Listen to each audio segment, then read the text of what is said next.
Good morning, and I hope you all have a wonderful weekend, everyone. Yesterday, there was a lot discussed on Nicoluli's show, Light in the Tunnel, with many different testimonies. Not a single person had anything positive to say about this woman, this girl, who has lost her two children. I'll start with the introduction that Nicoluli made, where she strongly advised people to keep their children away from their screens for their own safety and well-being. After that, we'll move on to the audio that was released from inside the girl's house, which reveals how she treated another friend of hers. In the recording, you can hear her say, "I'll finish you, you whore," utip. But first, let's begin with Nicoluli's introduction. Good evening. I wish everyone a good month. For the third consecutive week, the Tunnel is investigating the thriller involving the 6 infants in Amaliada and Patra, 5 dead babies and another one that doctors brought back to life. 6. This high-profile case came to light when the Tunnel, on its premiere, revealed the recent death of little Panagiotakis there in Amaliada, just 15 months old. The strange thing about this situation, if I may call it that, and which quite interestingly the authorities have not yet chosen to investigate, is that in this particular story, a young woman was present. She was reportedly present at all 5 of the children's deaths. This woman, Irini, is known to be a close friend of little Panagiotakis' mother. In such serious cases, my friends, we must all speak with evidence and documents, not with words that are carried away by the wind and leave gaps behind. So last Friday, the revealing testimonies heard here on the Tunnel brought about upheavals. So tonight, what will be caused by what is about to be heard? Chills and rage. The photographic documents we are about to show will literally make your blood run cold. And I would ask you, the parents, to move your children away from the television. The witnesses who will speak tonight are shocking. They're giving information that we have cross-checked. And I wonder myself really for so long, because in the past they had often... Everyone she had on the show, every single guest, they only said the worst things about this particular girl, this one specific individual. She's had a lot of people on her show over time, and if I were to play all of the video footage, the entire thing would be about 2 hours long. So instead of showing everything, I'll just show what I personally think is the most important part in a bit. Concerned with the deaths of the 2 children. I mean, in all this time, didn't anyone get curious enough to do a deeper investigation? Why is it that we, now, after so many years, are finding what you're about to hear tonight and others didn't see it sooner? I'm just thinking now, maybe we could have prevented it.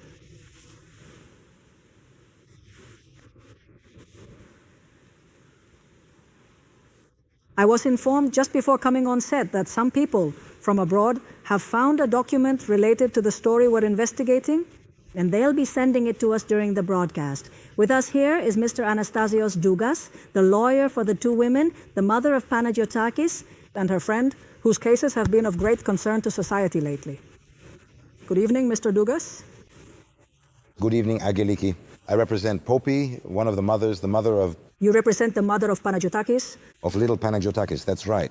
We are working with Vula Dimitriadou, who represented both women from the very beginning. We are fighting a battle to uncover the truth, and Poppy continues her fight to learn the truth.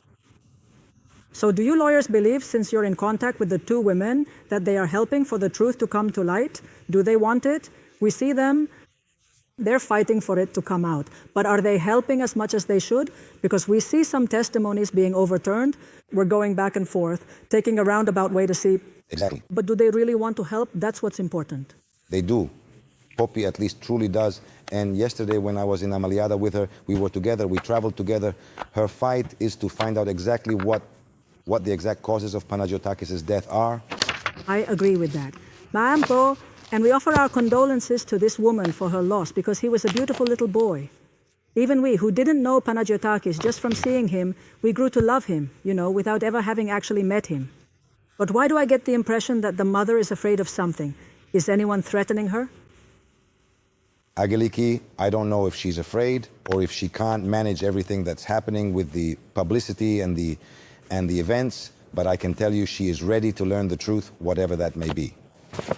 We'll discuss all this with Mrs. Katerina Mavroidi, who is a criminal lawyer, the attorney for Panagiotakis' father. Good evening, Mrs. Mavroidi. Good evening, Angeliki.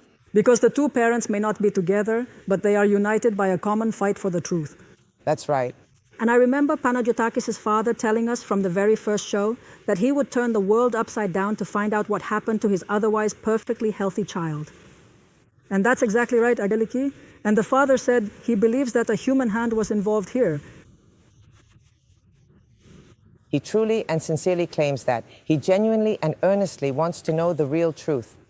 The man is visibly exasperated and frustrated because he clearly sees that the investigation is stalling and the process is not moving forward as it should be, according to expectations. His anguish is truly immense, overwhelming, and he is, without a doubt, a man who, at least from my daily, regular, and ongoing contact and interactions with him, what he says in my experience has a logical, well-reasoned, and coherent argument. We'll look into all that because, if you'll allow me, my dear Katerina, the father could have also, during all this time, noticed if something was happening, seen it, and perhaps prevented a situation. I mean, more or less, they all share some responsibility, right? Without me wanting to play the expert or the judge. I agree. So let's go now to a witness who is outside of Greece, and tonight she has quite a lot to tell us. Can we see her? Good evening. Does the young lady hear us? Yes. Good evening to you. Good evening, my dear. Good evening, Mrs. Nicolouli. Good evening. We have altered your voice. And I see that the witnesses, of course, I'd ask that we balance the voice here, because I see that the witnesses seem to be afraid. They're afraid of someone. We'll talk about all of this as we go on, right? We will talk, my dear, because you have a lot to tell us. And I believe that now, with the developments we're seeing, you might have even more to tell us, okay? Yes. Okay, be well. We'll be back with you again. And now I'd like to go to the Hellenic Police, to Mrs. Constantia Demoglidou, the spokesperson for the Hellenic Police. Good evening. Good evening. How are you, Mrs. Demoglidou? Are you well? Good evening, Mrs. Nicolouli. Thank you much for the invitation. We are all wondering, Mrs. Demoglidou, why the Hellenic Police, with its experienced officers and the special departments it has, hasn't joined the investigation to gather all this scattered evidence. Some in Ilia with Panayotakis, others in Patra with the other children. Of course, there is a chief prosecutor, and that's how it should be, who oversees all of this. But it's been almost 3 months since Panagiotis' death, and we don't see this investigation moving forward. We're all wondering why. When will an experienced service gather everything together to see what's happening here, so we don't relive what we went through in another, older, high-profile case? Right? You saw what happened then. And suddenly, everything was done in a rush just to patch up the holes. And that's completely understandable, Mrs. Nicolouli. However, at this stage, the public must know that the police cannot essentially take any action unless ordered by the competent prosecutorial authority. And that's because all 5 case files for the 5 deaths you mentioned have been handed over to the competent prosecutor. Therefore, the police cannot take any action at this time without the prosecutor's order. There are other questions that need to be answered, Mrs. Demoglidou, and I will come back to you shortly. My friends, we're going to take a break, our first break, so that afterwards we can continue with our revelations, which will be coming down like a light rain, or rather like a heavy rain. And it's been a while since it's rained. Irini herself wants to respond to all of this, to any testimony, right? No matter how explosive it is, no matter how deep it goes, the young woman wants to give her answer. So there is no shadow of a doubt. So, in a little while, we will hear the testimonies, and Irini herself will clarify for us in her own way what it is we're hearing, right? Where it leads. Okay? She has the audacity, she has the courage, she wants the truth too. She can no longer live under such pressure because we see her every day making the rounds on all the channels. My dear Irini seems to want the publicity a bit. You seem to want the publicity from what I can see. It fulfills you a little, it gives you some fuel. Okay? But in a moment, we'll put everything in order and see the answers. We'll see what's going on with what we're about to hear. All right, let's go. And in a little while, my friends, we will see what happened today at the Patra prosecutor's office. Who walked through the prosecutor's door and what did they testify? Who is the forensic medical examiner who testified? Medical examiner who testified. Let's start with the first one. So that was Nicolouli's introduction. Many individuals have come forward and spoken on the show. You can go on Mega and watch all the clips or the entire show. Let's get to the most important thing they revealed, in my opinion. The audio recording from inside the girl's house, and the details about how she is making threats towards someone else, describing the situation in a way that is quite concerning. I'll call the police, I'm telling you. I'm going to lock you up today. I'm going to lock you up today. Hang up. No! Hang up. You'll regret this. Hang up. I don't regret anything. Hang up. Good evening. Hang up the call. Bitch, hang up. Hang up. Bitch, hang up. Hang up. Please, just hang up the phone now. Hang up, please.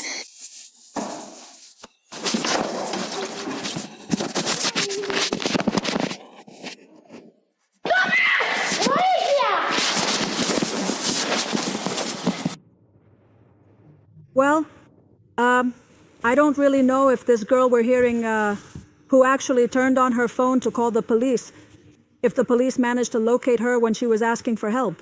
Because I can't imagine them locating her and not going. This is a piece of evidence. I don't want to show the rest because it's disturbing. But it shows a brutal situation, doesn't it? Someone who has completely lost control over something that happened and let's not go any further. It's a piece of evidence. What follows is even worse. So this is for the authorities. Now you're going to die, right? Those are the threats being made. We hear these words and they sound so serious, so final, but what do they really mean in this situation? We want to see all sides of the story to understand what is truly happening. Because on TV, she appears calm and collected, always composed in front of the cameras and the audience, never letting her emotions show. But is that the only side she has? Let's see her other side as well, the side that isn't always visible to the public, the side that might reveal her true feelings and vulnerabilities. I don't know what your opinion is. Feel free to express it politely in the comments below. If anything new comes up during the day, we'll be here to comment on that as well.